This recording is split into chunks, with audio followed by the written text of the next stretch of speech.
안녕하세요. 저는 29살 결혼 1년 차 새댁이에요. 저도 이렇게 사연 한번 보내봅니다. 매번 듣기만 하면서 정말 저런 일도 있구나 하면서 감탄할 때가 많아요.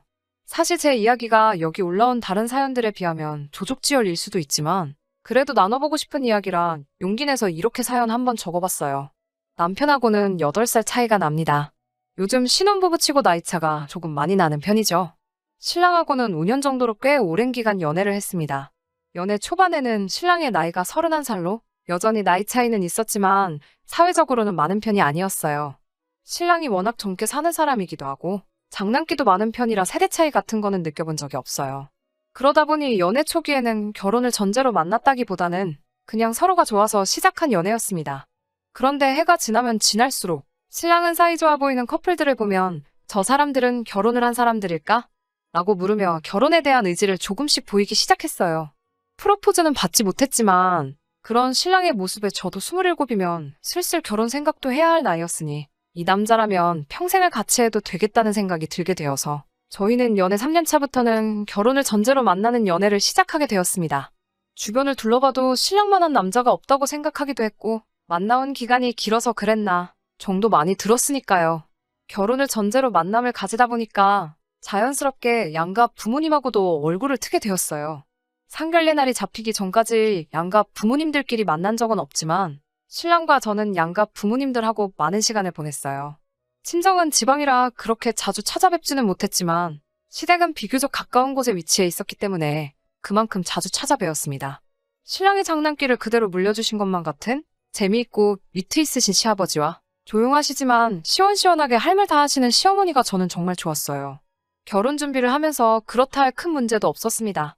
오히려 제 주변에서 난리였어요. 신혼집을 시댁에서 가까운 곳으로 잡게 되었거든요. 친정부모님도 그렇고 제 주변 직장 선배며 친구들까지 그것만큼은 피하라고 했는데 저는 아니라고 우리 시부모님들은 굉장히 좋은 분이시라 설명하며 제 귀를 닫고 듣지를 않았어요.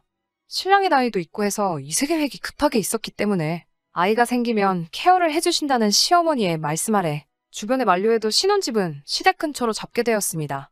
실제로 결혼 준비는 순탄키만 했고 적당한 전셋집에 적당한 혼수, 예단까지 아무 일도 없이 조용히 전부 넘어갔습니다. 신혼집 정리하는 것도 시가에서 많이 도와주셨고요. 결혼 전에는 남편이 홍기 다 놓쳐가는 걸 구제해줬다며 우리 며느리 하시면서 저에게 간이고 쓸개고 다 빼주실 것 마냥 행동하셨던 시부모님이 변하신 건 결혼한 직후부터였습니다. 막상 결혼을 하고 보니 주변 말을 들을 거라는 후회가 막심했어요. 제가 제 고집으로 내린 결정이었으니 어디 가서 말은 하지 못했습니다. 시어머니는 저희 집에 자주 찾아오셨어요. 집안일을 거들어 주시기는 했지만 매번 조곤조곤하신 말투로 잔소리 아닌 잔소리를 하시는데 어떻게 제가 대들을 수도 없고 참 힘들더라고요. 특히나 손빨래를 고집하시는 부분이 가장 힘들었습니다.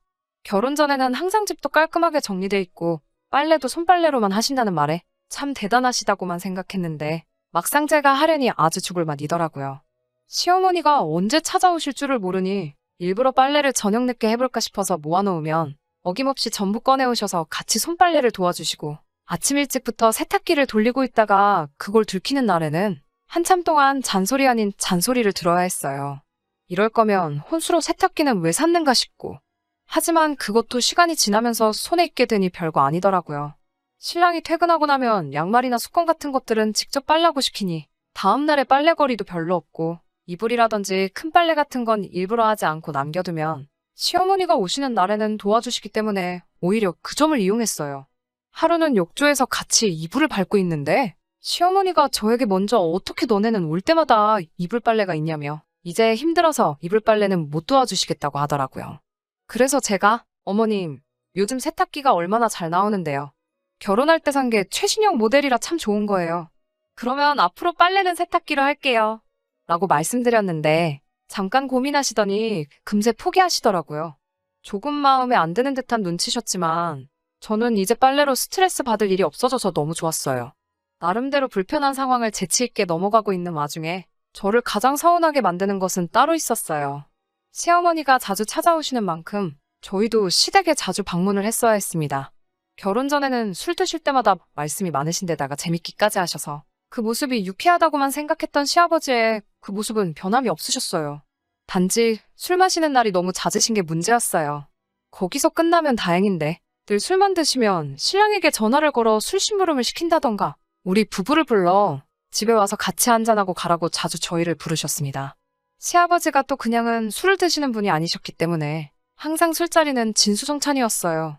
처음엔 가는 게 귀찮고 부담스러웠지만 이것도 적응이 되니까 남은 음식도 잔뜩 싸오고 그러는 김에 시가의 냉장고까지 털어서 오면서 나름대로 실속도 챙겼죠.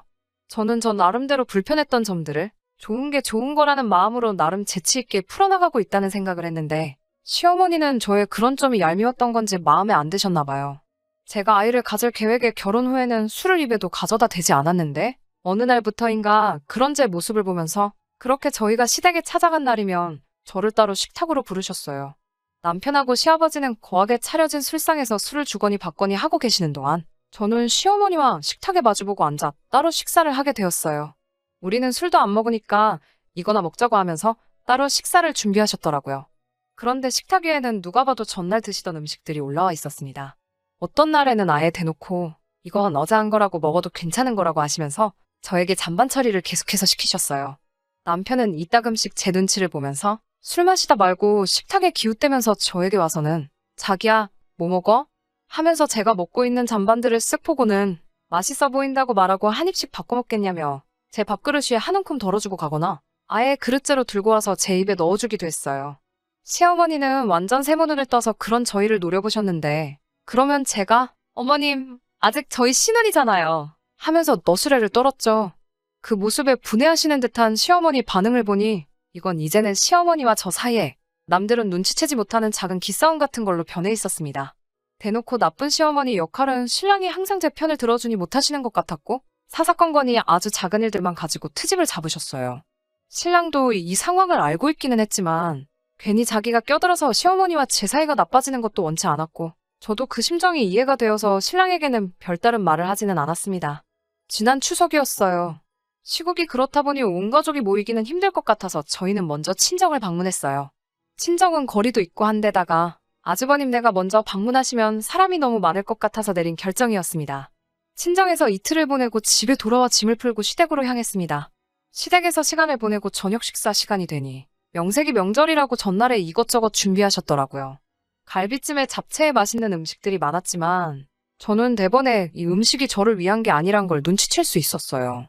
갈비찜이며 전이며 하는 것들은 전부 매번 시아버지와 남편 둘이서 술을 대작하는 상위로 차려지기 시작했고 시어머니는 냉장고에서 밑반찬들을 꺼내와서 따로 식사 준비를 하고 있었기 때문이에요. 언젠가 제가 고등어만큼은 특유의 그 비린내 때문에 잘 못 먹는다고 했는데 의도하셨는지 그날따라 우연히 겹친 건지는 모르겠지만 어제 아주버님네가 먹다가 남은 건데 버리긴 아까워서 그러니 같이 먹자꾸나 하시면서 고등어 구이를 떡하니 식탁 위에 올리시더라고요. 전자레인지로 대충 데워서 말라 비틀어지기는 더 말라 비틀어져 있고 비린내까지 올라오는 고등어 구이를 보고 있으니 저녁 먹을 마음까지 다 달아나는 것 같았어요. 심지어 반 정도는 이미 다 먹은 상태고 깍두기 국물인지 뭔지 모를 김치 국물 같은 게 살코기에 떡하니 묻어서 같이 말라붙어 있더라고요. 그래도 시어머니가 솜씨가 좋으셔서 밑반찬하고 밥을 먹어도 꽤나 괜찮은 식사였기 때문에 되도록 고등어를 피해가면서 식사를 하고 있었어요. 그런데 시어머니가 저보고 왜 이렇게 깨작깨작 먹냐면서 이것도 먹어보라고 하면서 그 비린내 나는 고등어를 제 밥 위에 올려주시더라고요. 그래서 제가 어머님께 이거 상한 것 같다고 비린내가 너무 심하게 나서 못 먹겠다고 하니 이렇게 맛만 좋은데 어디가 상했느냐며 계속해서 살을 발라서 제 밥 위에 올려주시는데 먹기 싫었지만 최대한 표정 관리하면서 전부 먹었습니다. 일부러 시어머니한테 대들면서까지 일을 크게 만들고 싶지는 않았거든요. 억지로 꾸역꾸역 밥을 밀어넣고 뒷정리를 도와드린 뒤에 자고 가라고 준비해 두신 손님 방으로 들어갔어요. 저녁도 부실하게 먹으니 속상하기도 하고 서럽더라고요. 기분 전환이라도 할 겸 친정에서 돌아오는 길에 차 안에서 군것질 하려고 가져왔던 초콜릿을 꺼냈어요. 밥을 부실하게 먹어서 그런가? 허겁지겁 먹다 보니까 이불 위에 흘린 것도 모르고 먹었네요. 그런데 바닥이 따뜻해서 그런가 흘렸던 초콜릿이 이불 위에서 금세 녹아버리더라고요. 이불이 더러워져서 어쩌지 하는 생각도 들고 집에 갈 때까지 들키지 말아야지 시어머니 혼자서 손빨래를 하실 텐데 하는 생각도 들어서 어떻게 해야 하나 허둥지둥하고 있는데 씻고 방으로 들어온 신랑이 그런 제 모습을 보고는 장난기가 발동해 한마디 하더라고요. 밥도 부실하게 먹더니 이불 위에다가 똥까지 지린 거냐면서요. 안 그래도 서운한 와중에 그런 농담까지 들으니 기분이 좋지는 않았는데 그 말을 들으니까 갑자기 번뜩하고 머릿속에 한 가지 생각이 떠오르더라고요. 다음날 새벽, 제 혼신을 다한 연기가 시작되었습니다. 양손으로 배를 부여잡고 얼굴을 있는 대로 찡그려서는 화장실로 향했어요. 일부러 자고 있는 신랑을 어두워서 못 본 척 발로 툭 건드려 잠에서 깨게 만들고 주머니에는 핸드폰까지 챙겨서 최대한 시간을 끌다가 나왔습니다. 신랑이 화장실에서 오래 있다가 나온 저를 보고 걱정하듯이 저에게 괜찮냐고 물어봤어요. 처음에는 그냥 속이 안 좋은 것 같다고 하고 괜찮다고 했지요. 하지만 그렇게 화장실을 들락날락 하기를 12번도 더 하고 나니 그제서야 남편도 뭔가 잘못됐다는 걸 눈치챘나 봐요. 진짜 괜찮은 거 맞냐고 물어보는 말에 본격적으로 연기를 시작했어요. 어제 저녁에 고등어 이야기를 꺼내면서 아무래도 그게 잘못된 것 같다 하면서 배가 너무 아프다고 했어요. 신랑은 제 말을 듣더니 방문을 열고 나가서 시어머니와 한판 붙기 시작했습니다. 평소에도 제가 남는 음식 먹는 걸로 서운한 적이 많았지만 내색 한번 한 적이 없는데 이제는 하다못해 줄 게 없어서 상한 음식을 먹었냐고 호통을 치더라고요.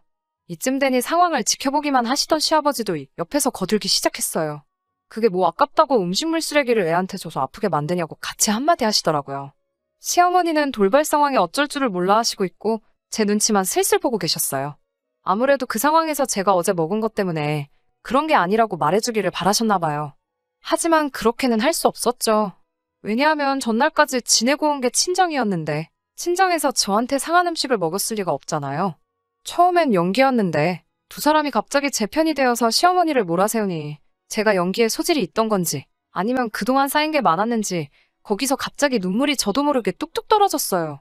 저도 입을 열어 시어머니께 어머니, 왜 저한테만 전날 먹고 남은 음식 주세요? 제가 미우세요.